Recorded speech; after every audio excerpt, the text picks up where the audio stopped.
The Paris Auto Show kicked off Monday with tensions over tariffs on China-made electric vehicles a big focus.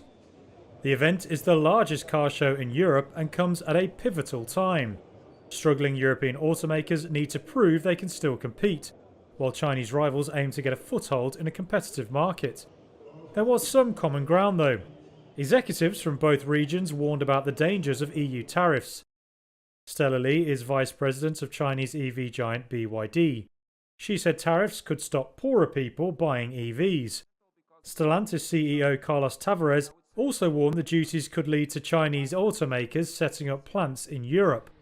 That would add to overcapacity in the region and lead some local manufacturers to close factories. 9 Chinese brands, including BYD and Leapmotor, are due to unveil their latest models at this year's event. 2 years ago, Chinese automakers made up almost half of the brands present.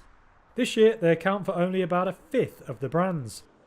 It's due to a much stronger showing from Europe's auto industry, a sign of its determination to defend its home turf. Earlier this month, EU member states narrowly backed import duties on Chinese-made EVs of up to 45%, though opinions were split within the bloc. The EU aims to counter what Brussels calls unfair subsidies from Beijing to Chinese manufacturers. Beijing denies unfair competition and has threatened countermeasures. Europe's automakers, meanwhile, have endured a difficult period. German giants Volkswagen, Mercedes-Benz and BMW all issued profit warnings largely because of the weak Chinese market. Stellantis also slashed its earnings forecast because of inventory problems at its US business.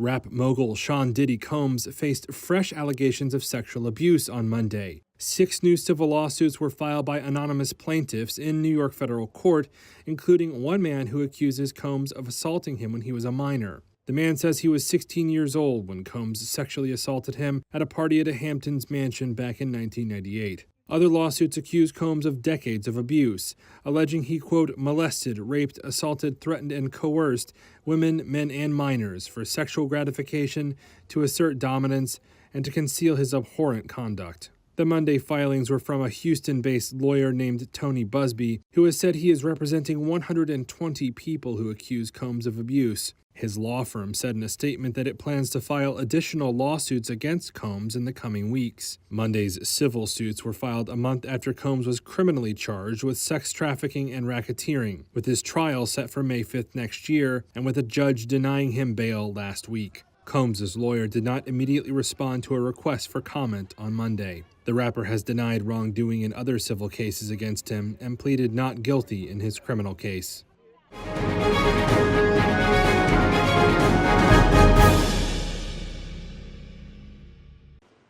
The Tokyo Metro is set to raise $2.3 billion in an upcoming share listing. That's according to Reuters sources. They say the urban rail network has priced its IPO at the top of a planned range. The sources say that comes after the offer was more than 15 times oversubscribed. Investors were reportedly attracted by the prospect of robust dividend payments. Retail investors were among those to prove keen, with the Metro a household name in Japan's capital. Shares available to institutional investors were even more in demand though, oversubscribed by as much as 30 times. There was no comment on the report from the company. Japan's government currently owns a little more than half of the Metro, with the rest owned by Tokyo's city government. The pair are now selling half their shares in the IPO. If it goes ahead as expected, the offering will be Japan's biggest since SoftBank listed its telecoms unit in 2018. The central government plans to use the proceeds to pay back special bonds issued after the country's 2011 earthquake and tsunami.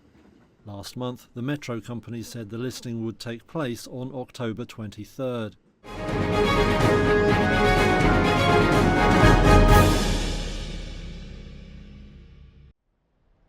Ericsson reported earnings and sales above expectations on Tuesday.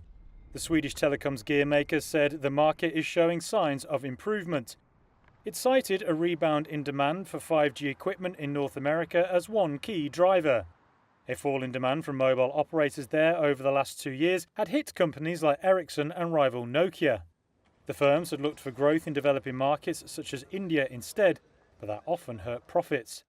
Ericsson's net sales fell by 4% to just over $5.9 billion, but beat estimates. Sales in North America increased more than a half.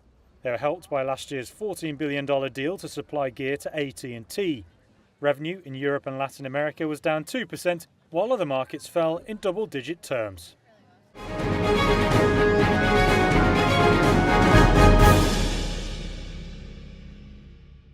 My son gets really excited when that envelope comes.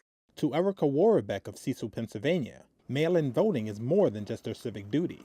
It's also a family ritual with her 10-year-old son. There's no stickers involved, but we still get to vote. 2 months after a primary election in April, she learned her ballot was not counted because she had inadvertently marked her ballot with an incomplete date. I was pretty surprised by that. My disappointment was more in the fact that if I had known, I would have shown up to the poll and cast a provisional ballot.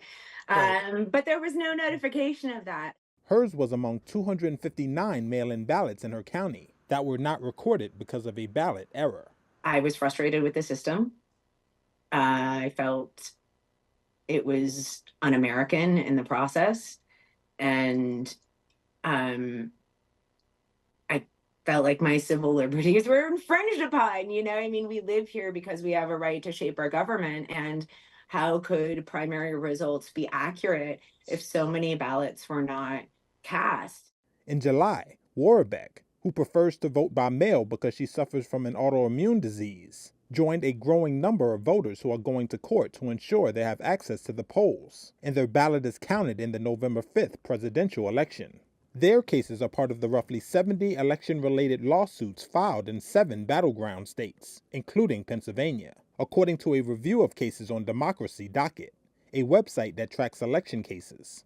After being approached by the state's branch of the American Civil Liberties Union, Warbeck agreed to join 6 other voters from Washington County, near Pittsburgh, who sued their election board.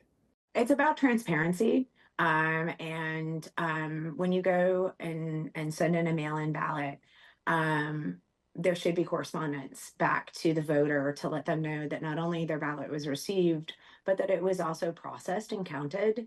And if there are errors that would prevent that ballot from being counted, that you are receiving, correspondence that indicates that you had an error on your ballot and gives you opportunity to cast a provisional ballot. In August, a judge ruled that officials must document if a mail-in or absentee ballot has an error, so voters can mount a challenge or cast a provisional ballot at their polling place. The county election board did not respond to a request for comment.